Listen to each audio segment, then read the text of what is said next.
खौफ का सफर में आपका स्वागत है। अगर आपको ऐसी ही भूत या जिन्नात और रहस्यों से भरी रोमांचक कहानियां पसंद हैं तो अभी हमारे चैनल को सब्सक्राइब कर लें। और हाँ, अगर आप में से किसी के साथ भी कोई अजीब, डरावना या सच्चा अनुभव हुआ है जिसे आप दुनिया के साथ शेयर करना चाहते हैं तो आप मुझे ईमेल या इंस्टाग्राम पर अपनी कहानी भेज सकते हैं। शायद अगली कहानी आपकी हो।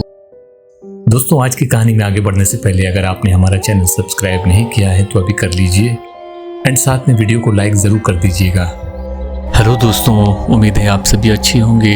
अगर आप ये कहानी रात को अकेले सुन रहे हैं तो एक बात याद रखिए, कुछ कहानियाँ सिर्फ सुनने के लिए नहीं होती, उन्हें महसूस किया जाता है और कभी कभी उनका असर साथ भी रह जाता है। हर शहर में, हर मोहल्ले में कोई ना कोई ऐसा घर ज़रूर होता है जो दिखने में तो आम होता है लेकिन उसके अंदर ऐसा बसता है जो आम नहीं होता। आज की कहानी किसी किताब में नहीं लिखी गई, ये कहानी एक सच्चा वाकया है जो एक ऐसे शख्स के जरिए हम तक पहुंचा जिसने न सिर्फ इसे जिया बल्कि अपनी आंखों से एक ऐसी हकीकत देखी जो इंसान के बस की बात नहीं।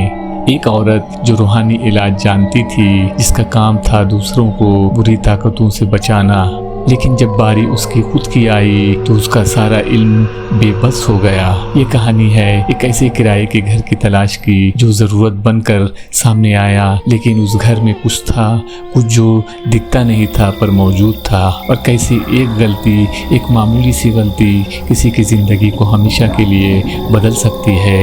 ये कहानी भाई फैज़ल ने हमें भेजी है। वह बताते हैं कि यह कहानी उनके जिगरी दोस्त की चाची के साथ पेश आया जो दुआ तावीज़ किया करती थी।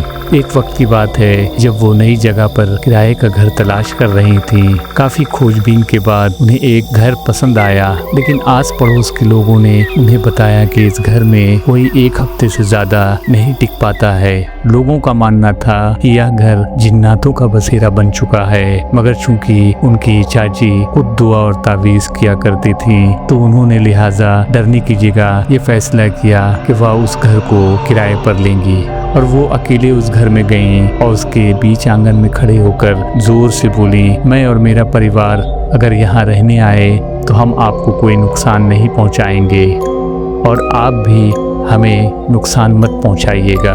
उनकी आवाज़ में इत्मीनान था और यकीन भी। अगले ही दिन उन्होंने घर का कॉन्ट्रैक्ट फाइनल किया और कुछ ही दिनों में पूरे परिवार के साथ वहाँ शिफ्ट हो गईं। शुरुआत में सब कुछ ठीक रहा, लेकिन एक दिन उनकी चाची ने अपने पुराने आदत के मुताबिक कुछ पानी पर दुआएं पढ़ी और वो पानी घर के चारों कोनों में छिड़कने लगी। यहीं से मुसीबत की शुरुआत हुई। कुछ ही दिन बीते थे, वो शदीद बीमार हो गई और उनका वज़न तेज़ी से गिरने लगा। उन्हें कई डॉक्टर के पास ले जाया गया और उनकी हर रिपोर्ट नॉर्मल आती थी, लेकिन उनकी हालत दिन ब दिन बिगड़ती गई। घर वालों ने फिर पास के ही एक आलिम को उस घर में बुलाया। आलिम साहब जैसे ही उन्होंने घर में पढ़ाई शुरू की, चाची की आवाज़ अचानक से बदल गई और एक अजीब आवाज़ में वो बोलने लगी, तुम यहाँ क्यों आए हो और इस औरत ने मेरे बेटे को नुकसान पहुँचाया है। आलिम साहब ने पूछा, वो कैसे नुकसान पहुंचा सकती हैं क्योंकि वो आपको तो देख ही नहीं सकती हैं। उस जिन्नात ने जवाब दिया, इसने दम किया हुआ पानी मेरे बच्चे पर छिड़क दिया, वो जल गया और अब इस दुनिया में नहीं रहा और मैं इसका बदला इनसे लूँगा। लिहाजा आलिम साहब ने यह सब देखकर उनका इलाज शुरू किया, मगर अफसोस उनको कुछ भी आराम नहीं आ पाया। कुछ ही महीनों बाद उनकी चाची की डेथ हो गई और घर वालों को पूरा यकीन था कि ये कोई आम मौत नहीं थी, बल्कि उस घर में मौजूद मखलूक की वजह से उनकी जान गई है। तो दोस्तों, अगर आपको ये कहानी दिलचस्प लगी हो तो वीडियो को लाइक करें, चैनल को सब्सक्राइब करें और ऐसी ही कहानियों के लिए जुड़े रहें स्कैरी नाइट टेल्स के साथ।